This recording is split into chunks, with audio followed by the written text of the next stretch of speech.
Hello everyone. I want कि हम अपनी प्रिपरेशन क्लैट पीजी की साथ में करें। सबसे पहले हम स्टार्ट करते हैं लैंडमार्क जजमेंट के साथ, जो कि है Kesavananda Bharati versus state of Kerala and दस, जिसका साइटेशन है 1973।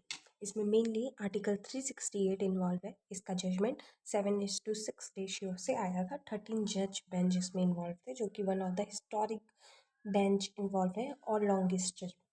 तो हम सबसे पहले देखते हैं कि इस केस का हिस्टोरिकल बैकग्राउंड क्या था, जो कि इस केस को आने के लिए जन्म दिया और इस केस को लैंडमार्क बनाता है। सबसे पहले हमारा हुआ था फर्स्ट कॉन्स्टिट्यूशनल अमेंडमेंट 1951 में, जो कि प्रोटेक्ट करता था कोई भी लैंड रिफॉर्म लॉ को जुडिशियल रिव्यू से। और साथ ही में आर्टिकल 31B को 9 शेड्यूल में ऐड किया गया, जो कि प्रोवाइड करता था कि कोई भी लॉ चैलेंज नहीं हो सकता इस ग्राउंड पे कि वो फंडामेंटल राइट को वायलेट कर रहे हैं।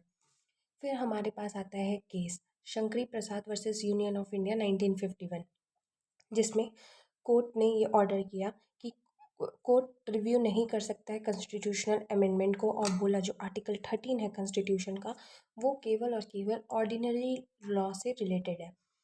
ठीक है। फिर आता है हमारा दूसरा case Sajjan Singh versus state of Rajasthan का 1965 में। इसमें constitutionality of 17th amendment of constitution of India question में था।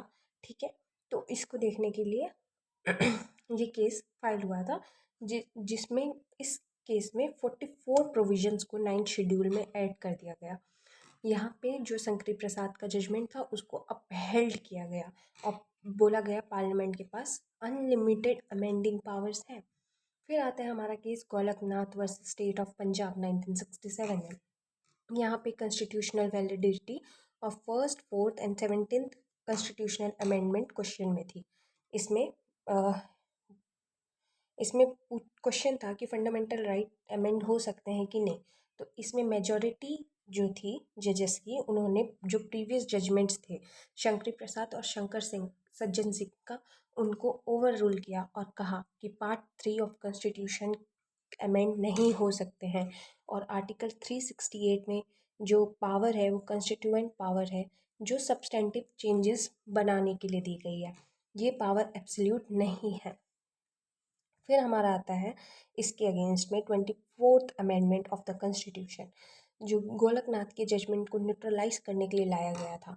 यहाँ पे क्लॉज 4 जोड़ा गया आर्टिकल 13 में, जो कि पार्लियामेंट को एम्पावर करता है लॉ बनाने के लिए, एम्पावर करता है कि वो डीपीएसपी के लिए इम्प्लीमेंटेशन के लिए जो भी लॉ बनाएंगे, अगर वो फंडामेंटल राइट को वायलेट भी करेंगे तब भी वो गलत नहीं होंगे। और साथ में आर्टिकल 368 में क्लॉज 3 जोड़ा गया, जो कि बोलता है कि आर्टिकल 13 अप्लाई नहीं होगा अमेंडमेंट में। फिर आता है हमारा 25th amendment of the constitution, जिसमें पार्लियामेंट को यूमिनिटी मिल गई कि वो एडुकेटली अगर कंपनशेट ना भी करें लैंडलॉर्ड को, स्टेट गवर्नमेंट अगर उनकी प्रॉपर्टी ले रही है तो भी वो गलत नहीं है।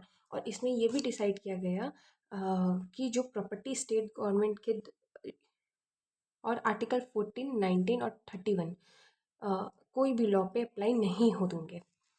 फिर आता है हमारा 29th amendment of the constitution. इसमें केरला रिफॉर्म्स एक्ट 1963 जो है उसको रखा गया शेड्यूल 9 में। शेड्यूल 9 में जो कि इसको जुडिशियल रिव्यू के रीत से बाहर ले जाता है। फिर हम अब चलते हैं मेनली जो हमारा केशवानंद भारती केस है उसके फैक्ट्स क्या थे। तो फैक्ट्स ऑफ द केस इस तरीके से हैं। जो केशवानंद भारती हैं, जो इस केस में पिटिशनर हैं, वो एक एडनीर मठ के चीफ थे, जो कि केरला में बिलोंग करता है। ठीक है। तो उनके नाम पे कुछ लैंड्स थे, उनके सेक्ट के नाम पे, जो कि उनके नाम पे परचेस किए गए थे। तो जब लैंड रिफॉर्म्स आए तो उसके बाद ये जो लैंड है वो स्टेट गवर्नमेंट के द्वारा ले लिया गया और वो अपने लैंड लॉस ले लिया गया। इसलिए उन्होंने आर्टिकल 32 के अंदर अपने लिए सूट को फाइल किया। अब हम इसमें देखते हैं मेनली क्या राइट वायलेटेड है।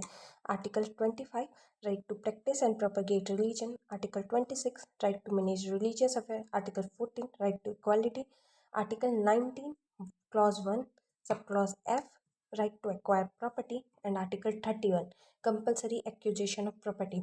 These were the rights which was violated in this particular case. So main issue इस केस में हमारा क्या निकल के आया कि जो कॉन्स्टिट्यूशनल अमेंडमेंट है क्या वो फंडामेंटल राइट्स पे अप्लाई होगा कि नहीं होगा आर्टिकल 368 के अंदर। कॉन्स्टिट्यूशनल वैलिडिटी क्या है 24th 25th and 29th constitutional amendment की, और किस एक्सटेंट तक पार्लियामेंट एक्सरसाइज कर सकती है कॉन्स्टिट्यूशन को अमेंड करने की पावर को। अब हम देखते हैं इस केस के जजमेंट का रेशियो डिसिडेंडी क्या था। तो ये केस हेल्ड किया गया 7:6 मेजॉरिटी रेशियो से।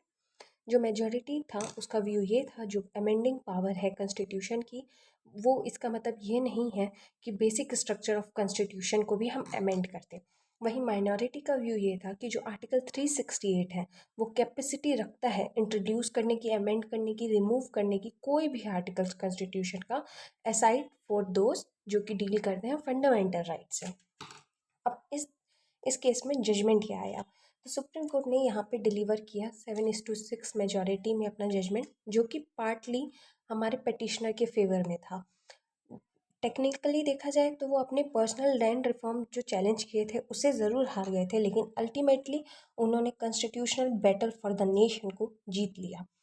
कोर्ट ने ये रूल किया कि पार्लियामेंट अमेंड नहीं कर सकती किसी भी पार्ट को कॉन्स्टिट्यूशन को, वो जो बेसिक स्ट्रक्चर है उसको अल्टर या डिस्ट्रॉय नहीं कर सकती। Now let's see what is the doctrine of basic structure. The doctrine of basic structure has emerge by the judgment of Kesavananda Bharati. ये स्टेट करता है कि जो भी फंडामेंटल प्रिंसिपल हैं, आइडियाज़ हैं कॉन्स्टिट्यूशन के, वो प्रोटेक्टेड रहने चाहिए, वो प्रोटेक्टेड रहने चाहिए। और कुछ पॉइंटर्स जो भी आएंगे बेसिक स्ट्रक्चर में कि वो कॉन्स्टिट्यूशन में है कि बेसिक स्ट्रक्चर है कि नहीं है, वो केस टू केस बेसिस पे कोर्ट डिसाइड करेगा। और इनमें से हम अगर कुछ आइडियाज़ देखें तो क्या है बेसिक स्ट्रक्चर कॉन्स्टिट्यूशन का, separation of power, fundamental rights, rule of law etcetera are some of the right basic structure जो हमारे कॉन्स्टिट्यूशन का बनाता है। Thank you.